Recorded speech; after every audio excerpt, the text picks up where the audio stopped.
আপনি হেরে গেছেন, জিততে পারেন না। বরং সাথে তওবা কইরা গোনাটি ফেলাই দিয়া আপনি যদি জানতেন পারতেন তাহলে আপনি জিতছেন, ঠিক কি না? আল্লাহ নবী কি কইছে আপনি শুনছেন? পাহাড় পরিমাণ গোনা লইয়া, পাহাড় পরিমাণ গোনা লইয়া তুমি আল্লাহ ওই একটা সিল্লাম দিছ, আল্লাহ যদি তোমার সিল্লামটা মাফ করে দেয় পাহাড় পরিমাণ গোনা তোমার পাও। সুবহানাল্লাহ বলবেন? আপনি কি শুনতে হাতছাড়া করছেন?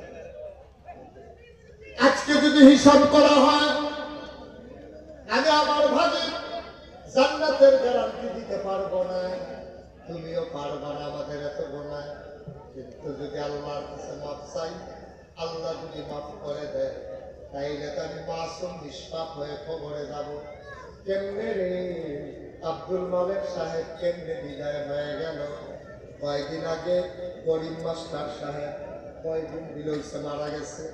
এই তো জীবন, তুমি আসো দেখতে না আসো, মরে গেলে আগামীকাল তালিকায় তোমার নামটা চলে আসবে।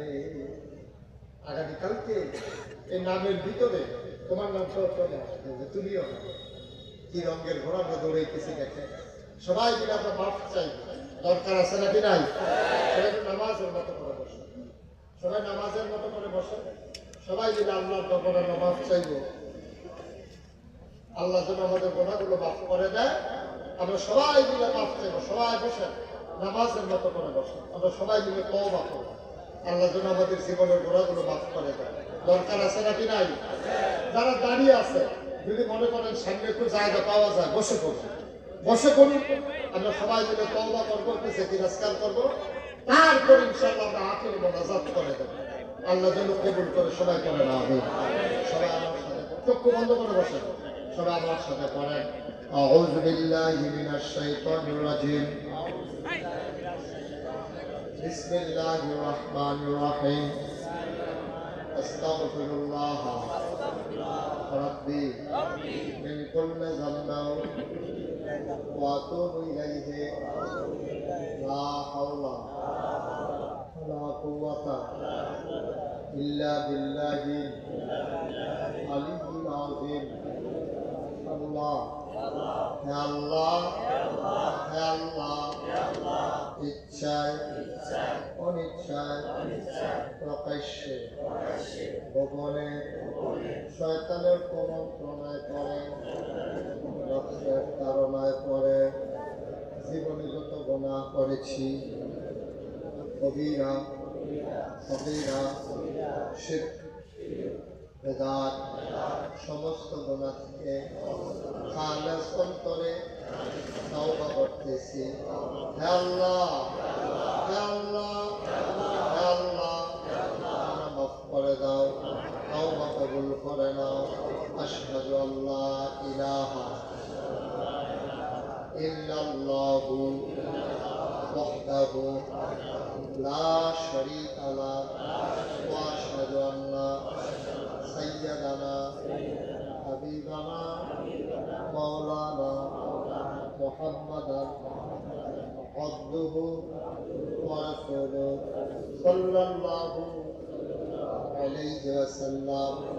আমিন আমিন আমিন। এটা আপনাদের বললাম, এটা কিন্তু প্রকৃত তওবা না, এটা আমি নিয়ম শিখাই দিই। প্রকৃত তওবা কারে পায়? আপনি ঘুমাই গেছেন, হঠাৎ করে আপনি মাঝরাতে ঘুম ভেঙে গেছে, ঘুম ভাঙার পরে আপনি উঠছেন, ওইটা হঠাৎ করে মনে পড়ে গেছে এই যে আব্দুল মালিক মিয়ার কথা, আব্দুল মালিক মেম্বারের কথা। আপনার কি মনে পড়ছে? আপনি মুরব্বী মানুষ, আপনারা একসাথে বসে চা খাইতেন, জানাজায় আসছেন, জানাজাতে গিয়া শুনেছেন, মাঝরাতে ঘুম ভেঙে গেছে। এখন আপনার মনে পড়ছে দুলাল মিয়ার কথা।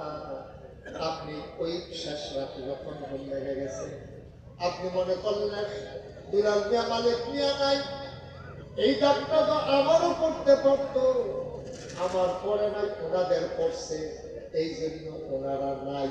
এটা মনে হয়েছে। পরে আপনার বড় টেনশন লেগে গেছে, আরে আব্দুল মালিক মেম্বার জানি খবরে কেমনে আছে, দুলাল মিয়া জানি কেমনে আছে।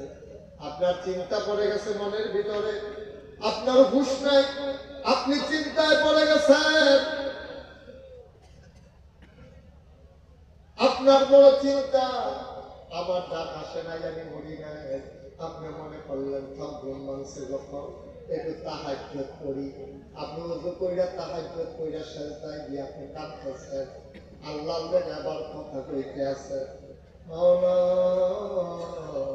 ও রহমত করি।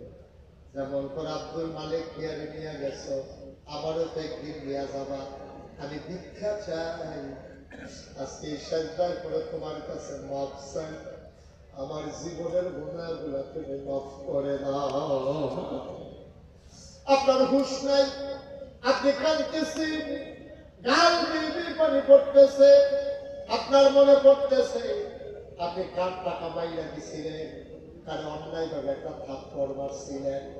আপনি সকালবেলা উঠে আইসা যেই মানুষটাকে থাপ্পড় মারছিলেন, মানুষটার সামনে গিয়ে পুস্তকের পানি ছেড়ে দিছে, সবাই সব কাঁদলেন, কেড়ে তোর বড় আছে পরে জানি একবার খাবলা দিচ্ছে মোরসারা, তো হবে সব মনে আছে। হপ করে হাত রাত ধরে দাঁড়াইছে, ভাই আমি তোর বড় ভাই, আমি তোর একটা চামড়া দিয়ে দিছি, তুই আমার মাফ করে দে, কোন সময় মরে যাই। এমনি যদি কেউ টাকা পায় তাদের একটা তালিকা করবেন, খুব খেয়াল করেন, আপনার কাছে কে কে টাকা পায় আপনি মনে করে একটা তালিকা করবেন। আর আপনি অন্যায় ভাবে একটা থাবড়া দিছিলেন, এটা তালিকা করবেন। আপনি এলাকার সর্দার, সর্দারি করতে লইয়া কার বিরুদ্ধে অন্যায় সাক্ষী দিচ্ছেন অথবা অন্যায় বিচার করছেন, এটা একটা তালিকা করবেন। ওরা সেটা সত্যি মানুষের কাছে ধুইরা ধুইরা আপনি তার হাতে ধইরা ধইরা আপনি মাফ চাইয়া মাফ করাইয়া নিবেন। এটার নাম হইল প্রকৃত তাওবা। বলো সুবহানাল্লাহ। আমি যদি বহুদিন কষ্ট দিয়ে থাকি, আমি যদি 100 বার হজ করি, 50 বার উমরা করি, 5 কোটি টাকা দান করি, মসজিদে কাঁদতে কাঁদতে আবু সারি লাগাই না, অন্যায় করছি এবার আল্লাহ, এবার একটা জাতীয় পুজো তো মাফ না নিতাম পারা, আল্লাহ কয় এবার একটা হেবারকে সাইড হইল, আমি এটা সারতাম পারতাম না, আমি পারবো সারতাম না, হেবারটা মাফ হয়ে যাইল, আমি এখানে আইসা মাফ করাইয়া তার শরীরে যদি কান্দা একটা ফোঁটা পানি পড়তে দেরি, জিরা ধরতে দেরি নাই, ঠিক কিনা? আমরা তো মসজিদে যে কান্দি, বছর বছর উমরা করে, হজ করে, জাকাত দেয়, মানুষের টেহা দেয়, খালি টেহা পয়সা মসজিদের বাতিল করতে আসে, মাদ্রাসা করতে আসে, মাধ্যমে কত মানুষকে যে জুলুম করে রাখছে, এই জুলুমের যতক্ষণ প্রতিকার না হবে আপনার কোনো কারণ আপনি কিচ্ছু নিতে পারছেন না।